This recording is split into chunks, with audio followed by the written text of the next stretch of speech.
बिल्कुल, मेरा सवाल वैदिक जी से है और सिन्हा सर से है, दोनों से। ठीक है, अमेरिका की हम बात कर रहे हैं, अमेरिका वहाँ से निकला और एक सिचुएशन बनी है ग्लोबल, लेकिन हम किस तरह के वर्ल्ड ऑर्डर की तरफ बढ़ रहे हैं? क्या हम एक ऐसे संसार की तरफ बढ़ रहे हैं जहाँ चाइना जैसा देश कहीं पे ऐसा फेंक देगा और पाकिस्तान जैसा निर्लज्ज देश कहीं भी अस्थिरता पैदा कर देगा और फिर एक ऐसी सिचुएशन बन जाएगी, हम अपनी अपनी जान बचाने लगेंगे? अमेरिका अपनी जान बचाए, भारत अपने हित बचाए और पूरी दुनिया को झोंक दे। मुझे याद आता है कि हिटलर को ऐसे ही किसी ने टोका नहीं, सब अपनी अपनी सीमाएं बचाते रहे और वर्ल्ड वॉर में दुनिया चली गई।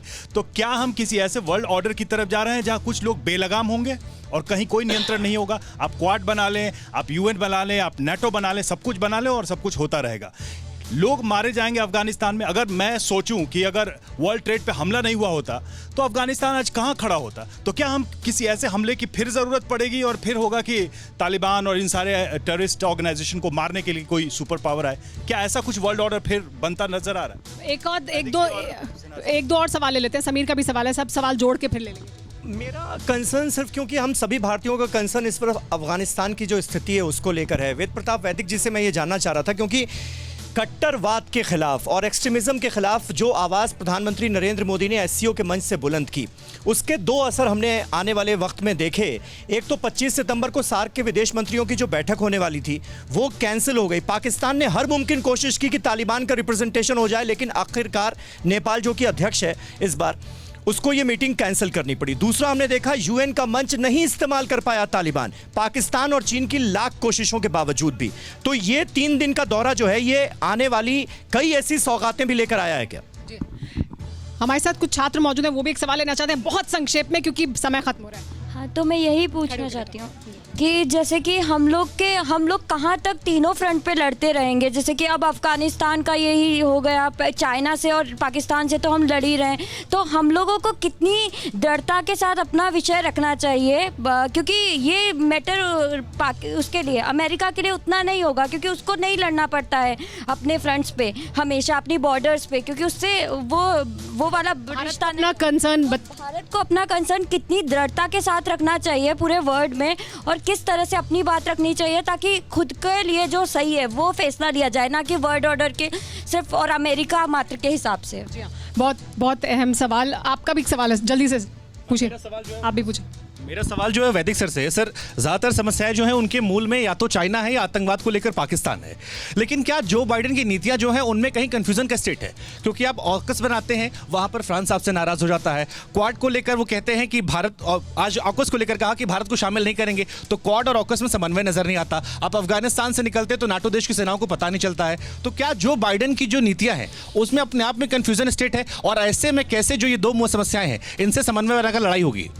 सर, बहुत सारे सवाल हैं एक साथ, बट संक्षेप में। जी पहले सर बोल लेते हैं, वैदिक साहब। जी बोलिए सर। इतने सारे सवाल पूछ लिए जी कि सब गड्ढमड्ढ हो गए लेकिन मैं कोशिश करता हूं कि एक एक सवाल का जवाब संक्षेप में दे सकूं। आपने कहा कि, क्या कहा आपने? सर उन्होंने कहा कि जो बाइडेन की नीतियों को लेकर क्या कंफ्यूजन है। देखिए, ये आपने जो कहा ना, अगर एक वाक्य में उसका समाधान है वो ये कि हर राष्ट्र सबसे पहले अपने राष्ट्र हित की रक्षा करता है। जो बाइडेन हमारे लिए कुछ नहीं करने वाला है, जापान ऑस्ट्रेलिया के लिए कुछ नहीं करने वाला है, वो अपने राष्ट्र हितों की रक्षा कर रहे हैं। चीन से मेरी राय यह है, मैं बिल्कुल गलत हो सकता हूँ, चीन से युद्ध करने की स्थिति और शीत युद्ध की स्थिति अमेरिका की नहीं है।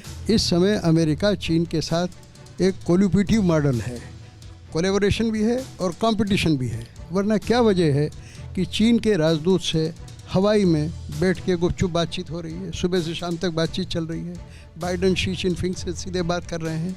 इसलिए हमको इस भुलावे में नहीं आना चाहिए कि अमेरिका और चीन में अब गर्म युद्ध या शीत युद्ध होने वाला है और हम फ़ायदा उठाएंगे। हम बिल्कुल फ़ायदा नहीं उठा सकते, हमको बिल्कुल साइड ट्रैक कर दिया जाएगा। इसलिए हमको बहुत सावधान रहने की तो हमें दृढ़ता से अपनी बात रखनी चाहिए, अपने हित, जो उन्होंने सवाल पूछा कि हमारे हित हमें सबसे पहले सर्वोपरि रखने चाहिए। हमको अपने इंटरेस्ट सर्व करना चाहिए। और मुझे क्या लग रहा है, मैं बिल्कुल गलत हो सकता हूँ, मुझसे सब सज्जनों का मतभेद हो सकता है, मुझे लगता है कि भारत अभी गतानुगतिक हो गया है, पीछे चल रहा है आँख मीच कर अमेरिका के। अपने इंटरेस्ट गार्ड करने की हैसियत भारत की लग नहीं रही है।